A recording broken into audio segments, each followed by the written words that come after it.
আজও কি তবে একবেলা খেয়েই দিন কাটাতে হবে? এই চালটুকু দিয়ে তো একজনেরও পেট ভরবে না। রামু খালি হাতে ঘরে প্রবেশ করে। সেই দরজার পাশে রাখা জলের কলসি থেকে এক অঞ্জলি জল খায়। স্বামী, ফিরে এসেছো? আজ কি কোনো কাজ জুটল? না রাধা, আজ কেউ না। বাজারের সবাই বলে হাতে পয়সা নেই তো কাঠ কিনবে কে। মহাজনের গুদামের কাজও পেলাম না। তারা বলে আমার গায়ে নাকি আগের মতো আর জোর নেই। ওদের কথায় কান দিও না। তোমার চেয়ে শক্তিশালী আর সৎ মানুষ এই গ্রামে আর দুটি নেই। তুমি চিন্তা করো না, আমি আজ উঠোনের কোণ থেকে একটা বনো আলু তুলে এনেছি। চালের সাথে সেদ্ধ করে নেব, আমাদের ঠিক চলে যাবে। আমি কেমন স্বামী রাধা, তোমাকে দুবেলা পেট ভরে খেতেও দিতে পারি না। এই হাত দুটো দিয়ে আমি শুধু শুকনো কাঠই বয়ে বেড়ালাম। তোমার জন্য একটু সুখ বয়ে আনতে পারলাম না। ছি, এমন কথা বলতে নেই। তুমি আমার পাশে আছো, এটাই আমার কাছে সবচেয়ে বড় সুখ। সম্পদ দিয়ে কি হবে যদি মনে শান্তি না থাকে? চলো, যা আছে তাই ভাগ করে খাই। ঈশ্বর নিশ্চয়ই আমাদের দিকে একদিন মুখ তুলে তাকাবেন। তাদের ভালোবাসা ছিল সেই শুকনো মাটির গভীরে লুকিয়ে থাকা জলের উৎসের মতো। রামু আবার কাজের সন্ধানে বাজারে এসেছে। শেঠজি, যদি একটা কাজ দিতেন, আমি খুব খাটতে পারি। আপনার গুদামের মাল ওঠানো নামানোর কাজটাও আমি করতে রাজি। কাজ? তোকে কাজ দেব আমি? তোর তো নিজের শরীরটাকেই বয়ে বেড়ানোর ক্ষমতা নেই। তুই আমার গুদামের বোঝা বইবি কি তয়ে?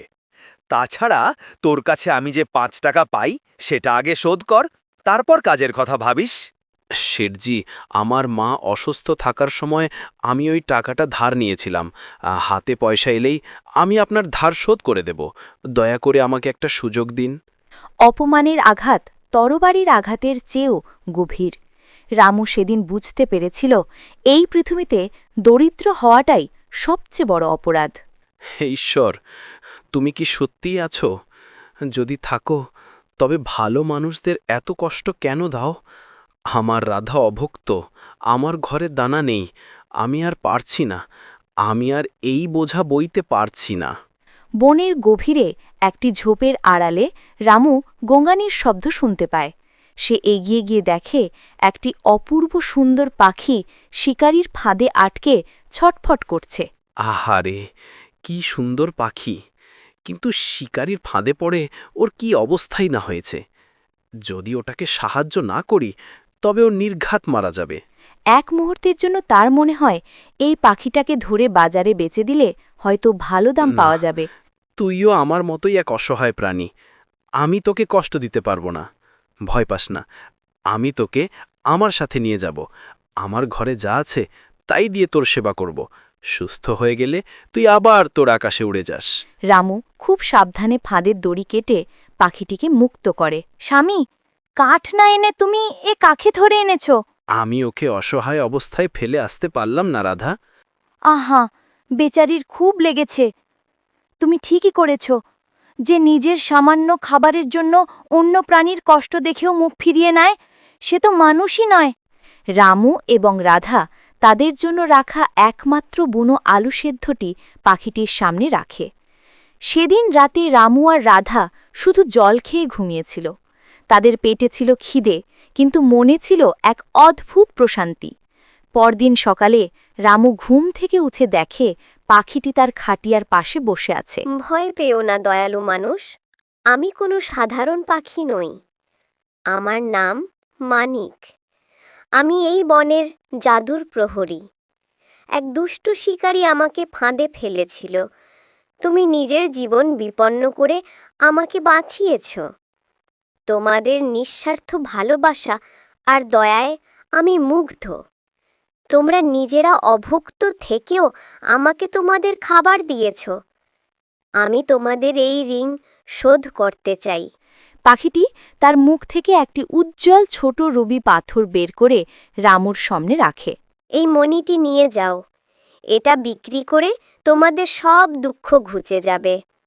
কিন্তু মনে রেখো, এই সম্পদ যেন তোমাদের মনকে বদলে না দেয়। আমি আবার আসব। রামু খুব সাবধানে রুবিটি নিয়ে পাশের শহরের এক সৎ জহুরির কাছে যায়। এ তো অমূল্য পাথর। তুমি এটা কোথায় পেলে যুবক? এটা আমার সততার পুরস্কার। সম্পদ যখন সৎ মানুষের হাতে আসে তখন তা আশীর্বাদ হয়ে যায়। রামু এবং রাধার জীবনেও এবার বসন্ত এলো, কিন্তু তারা তাদের অতীতকে ভোলেনি। স্বামী, আমাদের তো এখন অনেক টাকা, আমরা চাইলে তো একটা বড় ভারী বানাতে পারি। না রাধা, আমাদের প্রয়োজনের চেয়ে বেশি আমাদের দরকার নেই, বরং এই টাকা দিয়ে আমরা গ্রামের অন্য দুঃখী মানুষদের সাহায্য করতে পারি। চলো, আমরা গ্রামের শুকনো কুয়োটা আবার খনন করার ব্যবস্থা করি, আর একটা অন্ন স্রোত খুলি, যেখানে কোনো ক্ষুধার্ত মানুষ অভুক্ত থাকবে না। অসম্ভব! যে কাঠুরের কাল হাঁড়িতে চাল জুটত না, সে আজ অন্নসত্র খুলে বসেছে। নিশ্চয়ই এর পেছনে কোনো রহস্য আছে। ও নির্ঘাত কোনো গুপ্তধন খুঁজে পেয়েছে। আমাকে এর শেষ দেখতেই হবে।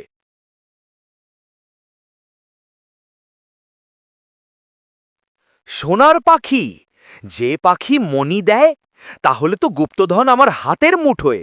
ওই পাখিটা আমার চাই, যেভাবেই হোক আমার চাই। ভৈরব শেঠ তার কয়েকজন লোক নিয়ে রামুদের কুটিরের কাছে একটি বড় লোহার খাঁচা এবং জাল নিয়ে লুকিয়ে থাকে। মানিক, আজ তোমাকে এত চিন্তিত দেখাচ্ছে কেন? আজকের বাতাসে আমি লোভের গন্ধ পাচ্ছি রামু। আমার মনে হচ্ছে কোনো বিপদ আসছে।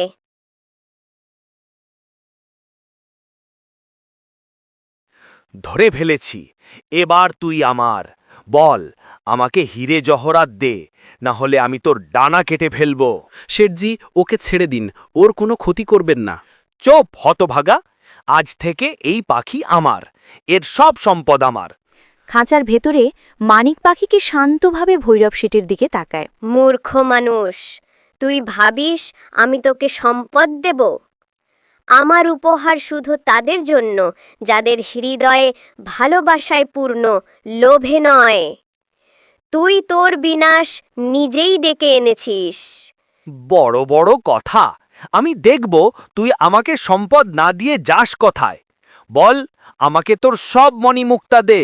তুই যা চেয়েছিস তুই তাই পাবি। তোর লোভের যোগ্য পুরস্কার তুই এক্ষুনি পাবি। চোখ খুলে দেখ তোর চারপাশ। তোর কাছে যা ছিল তা ছিল শুধু জড় বস্তু ভৈরব।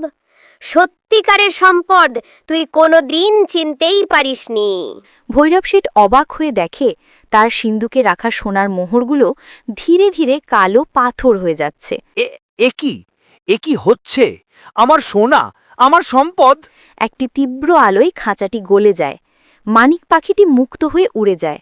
পাখিটি তার ডানা ঝাড়া দেয়, কিছু উজ্জ্বল সোনার পালক মাটিতে পড়ে। সেই পালকগুলো মাটিতে পড়ার সাথে সাথে রামুদের অনুর্বর জমি উর্বর এবং সবুজ হয়ে ওঠে। তাদের ক্ষেতে সোনারঙা ফসল ফলে। তোমরা তোমাদের ভালোবাসার এবং সততার পরীক্ষায় উত্তীর্ণ হয়েছ। তোমাদের আর আমার দেওয়া মনির প্রয়োজন নেই। এই উর্বর জমি তোমাদের জন্য আমার শেষ উপহার। এর ফসল দিয়ে তোমরা নিজেদের এবং তোমাদের গ্রামের মানুষের সেবা করবে। মনে রেখো, সত্যিকারের সম্পদ হলো অন্যের সাথে ভাগ করে নেওয়া। এই বলে মানিক পাখিটি শেষবারের মতো উড়ে নীল আকাশে মিলিয়ে যায়।